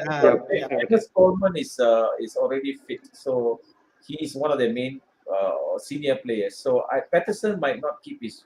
Neko is okay. I think Neko won't lose his place. I would rather go for Andreas and Trippier. They're Okay. much more nailed, and Andreas, I think, more nailed because he's the Fulham center. He's the most creative force in Fulham. They cannot. I think they cannot remove Andreas. So I would go for Andreas and Trippier. I think the price difference also is quite great Okay. for you to choose. Yeah. All right. Next one, Mr. Zaf did mention Cancelo not attacking like he did last season. Do you agree, Afos? No, I did not agree with this statement. If you look at the what they call the heat map of Cancelo, he doesn't look like he's a defender. He's more like a winger to me. Even though there's a bit here and there in terms of attacking, but he still attacks. He did crosses. He provide assists. Okay. All right. Cancelo still attacking. Okay. I still like Cancelo. Even though if let's say he's not attacking like last season, he's still producing clean sheet and bonus point. I can't deny that. Okay. All right. Next one, Paul Kidia did ask. I think Majid already touched this. So I want to ask this question to Afos. Replace Kane with Haaland. Yes. Okay. Yes, definitely. In terms of fixtures, in terms of what they call ownership, until we seen Pep Rule benching Until we don't see Haaland, Haaland stats. Okay. yeah, definitely came to Haaland. All right. Amajid, Mr. Zab also did mention don't underestimate Newcastle. They could make life hard for Man City this week. What do you think? I think they will make life hard, but City is still going to win by scoring at least 2 or 3. City has always beaten Newcastle by heavy margins. I think if you look at historically, I think City somehow find a way around Newcastle because Newcastle is not really very low block kind of thing. I mean, they can play defensively, but they are not really that defensive minded. I think City will find a way to. I'm not underestimating Newcastle. I mean, their defense has had a very good start, but I think City will score at least 2 or 3 goals, at least. Okay, we shall see the match on Sunday. I'm looking forward to this game. Okay, next one, Rakan FPL for question for Afos. Bring in Rodrigo game week 3, which we already mentioned just now about my team. Oh wait, after Leeds sudah face Chelsea and Brighton, is it first? What do you think? Yeah, I think I'll wait until after Chelsea. it's a big risk to have to bring in Rodrigo, and then you suddenly you face Chelsea. Chelsea is still is a good team. They have the good defenders. They might have clean sheet, but also at the same time, Leeds have been good in terms of attacking starting this season. But yeah, I would wait after Chelsea game. Okay, fair. If let's say you're in situation like me, and you don't want to burn your transfer, like Amajit mentioned, I'll do that transfer and then play somebody else. Okay. Yeah. All right. Next question. Mr. Shaf did mention, did ask, should we sell Ramsdale? So I want to ask this to Afos because you have Ramsdale, right? Should Yeah. we sell Ramsdale because Arsenal are conceding goal last week? Yeah, but Arsenal still have good fixtures until maybe Gameweek 10. Also, that unless you are running out of options who to sell, you have two free transfers. You have a solid first 11. In fact, a solid bench. You don't know who transfer to use your transfer. Then only you use that transfer to change your goalkeeper. But I wouldn't change goalkeeper Okay. until I use my wild card. All right. Fair. I think I will also will not sell Ramsdale if I have him. Definitely we have other fires to put out. Next one. I think this is interesting one, Amajit. This question. Fulham versus Brentford and Tony versus Mitrovi. So which one you favor? If let's say you want to bring one of them in. Uh, Mitrovic against. I think I'll prefer Tony. I would prefer Tony on this. I don't think Fulham's defense. I really don't know about Fulham's lineup. I think Tony has a height. I think advantage. I'm not sure Fulham's defenders or central defenders. I never really paid attention to Fulham, but I would go for Tony. I'm not too convinced in Mitrovic. I'm not. I mean, he scored 2 goals against Liverpool, but I would more rather both are very nailed. Both are on penalties. Okay, but I would prefer Tony because after that game, Tony has good fixtures as well. Okay. So Alright. not only this game week, but we also have to look at the future. If I were to bring in anybody, I'll bring in Tony. Yeah. I like Amajit always looking further away from next game week. Okay. Next one from Rakan FPL again. Afos, Gross or Rodrigo? Gross because of fixtures, because of long-term fixtures. Okay. Also, if Rodrigo having good fixture next in game week 3, I might go with Rodrigo, but he's against Chelsea. Okay. All right. Fair. Next question. I'll pass to Amajit. If keep Kane, I think he has Kane. Should we keep him? Just to share, Amajit, Spurs have nice game for the next 4. No, if you have Kane, then you keep Kane. Yeah. Don't waste the transfer. I mean, Kane is not a bad choice, but when you ask a question whether it's Kane or Haaland, then it's Haaland.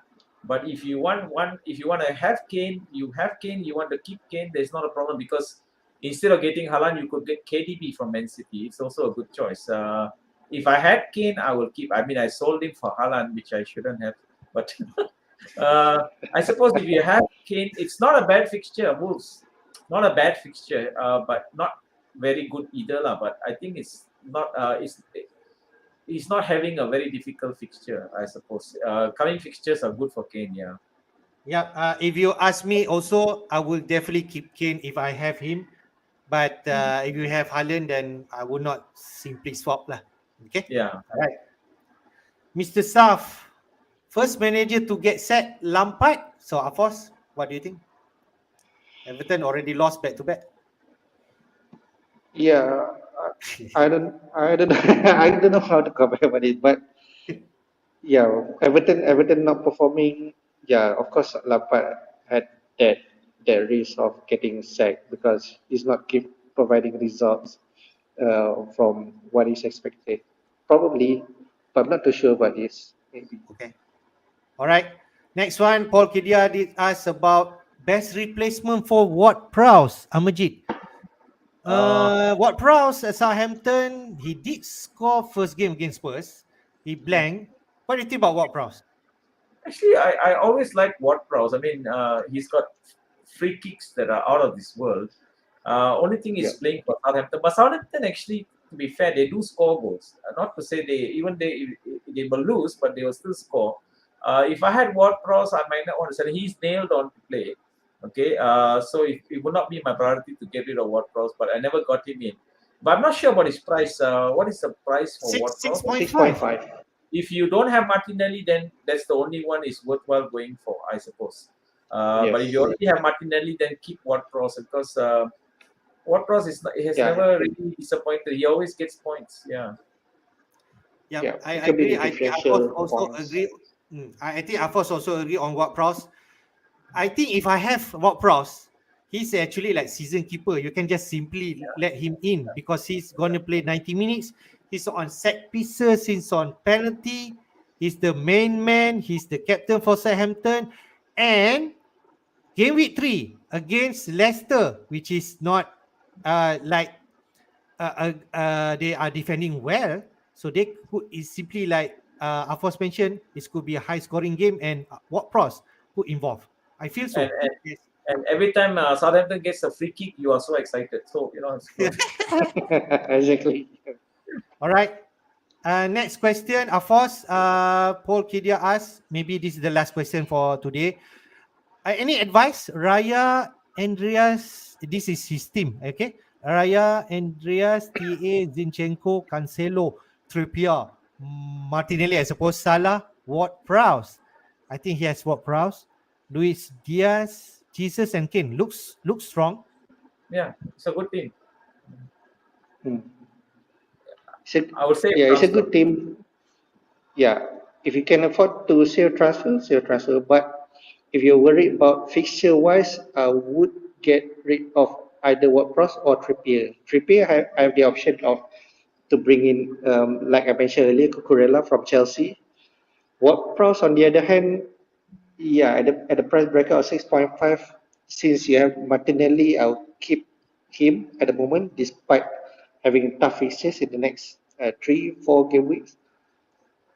Okay. Yeah, all right. I think that's about it. Okay, Amijit, what do you think? If you can save a transfer. Because Trippier you can still bench. But if you have an extra transfer, you can switch Trippier like Cucurella is good option. Or if you can, if you have enough money, you can bring in. I would like to bring in Reece James, if possible, but I'm not sure about how much. All right. Thank you, everyone. Okay. Thank you for the question. We are coming to the end of the stream. It's the longest stream that I can ever say. Almost 2 hours. We are sitting on this chair and chatting about FPL. I would like to say thank you again to Afos and Amajit who joined this stream. Has been a fruitful session. Hopefully, we can see you guys again. Okay. And maybe before we go, any last word from Afos first? Yeah, first of all, I think I would like to thank you for having me in this session. I think it's a good sharing session. I'll get some input. I give a little bit of my inputs from my end as well. So I think we can hopefully we can do this in the future again. Yeah. Okay, Amajit, your last word? Yeah, thanks for inviting me. This is my first time doing live. So I suppose I think it's quite enjoyable. Because I actually don't have friends that I can talk football with, so I finally found some friends I can talk football with, and so it's quite fun. But hopefully they are all green arrows for everybody. Yeah. All right. Thank you, everyone. Thank you for joining this stream. If you like this stream, please do hit the like button and support us by joining or subscribe to our YouTube channel, FPL Jedi channel. If you're interested to join in our FPL League, okay? I show you our league code, all right? And you can see from the link under this description in the YouTube. So then you can join us and have a bit of fun, and you can see our team because myself, Azmin, Amajit, and Afos team is inside there. So you can have a look and immediately if you feel the players that you want to be in your team. So thanks again to Amajit and Afos. Thank you everyone for joining this stream. Take care, stay safe, and see you again in the next stream. Bye-bye. Bye bye. Good night. Bye.